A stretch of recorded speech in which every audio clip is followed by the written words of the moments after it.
అరెస్టులను వ్యతిరేకించండి. రాష్ట్ర ప్రభుత్వ అక్రమ అరెస్టులను వ్యతిరేకించండి. రాష్ట్ర ప్రభుత్వ అక్రమ అరెస్టులను కాపాడాలి.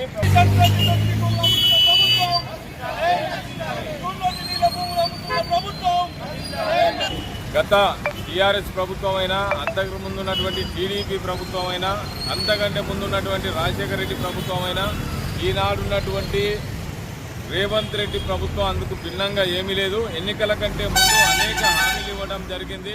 ఎందుకంటే ఈరోజు ఆశా వర్కర్స్ కానీ, అంగన్వాడీ కానీ ఏదైనా వాళ్ళందరికీ మేనిఫెస్టోలో పెట్టి అనేక హామీలు ఇచ్చారు. అందరి సమస్యలు పరిష్కరించారు. ఏ ఒక్కరి సమస్యలు కూడా ఈరోజు పరిష్కరిస్తున్న పరిస్థితి లేదు. అంతేకాకుండా మరి ప్రభుత్వ భూములను అమ్మకానికి ఇవాళ యూనివర్సిటీ భూములు అంటారు. గతంలో ఉన్నటువంటి వాళ్ళు ఆర్టీసీ భూములు అమ్మిరు. ప్రభుత్వం భూములు ఎక్కడెక్కడ ఉన్నాయి, ఏమేమి జరగదు, మొత్తం అప్పులు చేయడం, మరి ప్రజా శ్రేయస్సు కోసమే అప్పులు చేస్తున్నామని చెప్తున్నారు. కానీ కార్పొరేటు బడా పెట్టుబడిదారీ సంస్థలైనటువంటి అనిల్ అంబానీ, ఆదానీ లాంటి వాళ్ళ ఆస్తులు కాపాడడానికే ఇవాళ బీజేపీ ప్రభుత్వం అయినా కాంగ్రెస్ కూడా అందుకు మినహాయింపు ఏం కాదు. ఎందుకంటే వాళ్ళకు 16 లక్షల కోట్లు మాఫీ చేసి ఇవాళ పేరేమో ఎంతసేపు రైతు ఉచితాలు ఇస్తున్నాం, ఉచితాలు ఎవరికి ఇస్తున్నారు, ఉచితాలు ఏమి ఇస్తున్నారు, ఉచితాలు ఇలా ప్రతి దానికి రేట్లు పెంచారు. సబ్సిడీ లేదు, ఎరువుల సబ్సిడీ లేదు, రైతులకు గిట్టుబాటు ధర ఇవ్వమంటున్నావు. నీ ఉచితాలు ఎవరికి కావాలి, ఎవరికి అవసరం లేదు.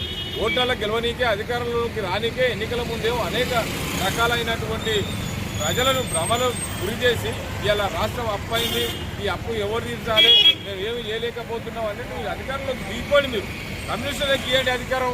ఖచ్చితంగా ఈ రాష్ట్రాన్ని అన్ని రంగాలలో అభివృద్ధి చేసి చూపిస్తుంది.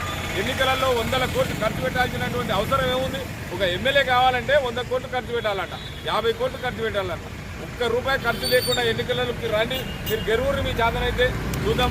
గెలిచిన తర్వాత ఎన్నికలకు ముందు అడ్డమైనటువంటి హామీలు ఇచ్చి ప్రజలను గమనంలో పెట్టి ప్రజా ఆస్తులని కాపాడాల్సినటువంటి ప్రభుత్వం అది యూనివర్సిటీ భూమి కావచ్చు, లేదంటే ఏదైనా తెలంగాణ ప్రభుత్వానికి సంబంధించినటువంటి ప్రభుత్వ భూమి అని కోర్టు తీర్పిస్తే, ప్రభుత్వ భూమి అంటే ఎవరిది? ప్రజల ఆస్తి. ప్రజల ఆస్తి అంటే రాబోయే తరాలకు మిగిలకుండా మొత్తం ప్రైవేట్ వాళ్ళకి అప్పచెప్పడానికి, రాష్ట్రాన్ని దోచుకోదినడానికి మొత్తం ఈ వ్యవస్థ తయారైందని చెప్పేసి, అదేవిధంగా దీన్ని ఖండిస్తున్నటువంటి ప్రజాతంత్రవాదులను, వామపక్షవాదులను అరెస్ట్ చేయడం, ఏ చిన్న సమస్య నిరసన అయినా ఒక చిన్న కార్యక్రమం ఉంది అని అంటే నైటే అరెస్ట్ చేయడం, పొద్దుగాల తీసుకుపోయి అలా కూర్చుని పెట్టడం, ఎవరు కూడా హైదరాబాద్ ఓడుదని చెప్పేసి. కాబట్టి దీన్ని తీవ్రంగా మేము సిపిఎం పార్టీ ఆధ్వర్యంలో ఈరోజు ఖండిస్తా ఉన్నాం.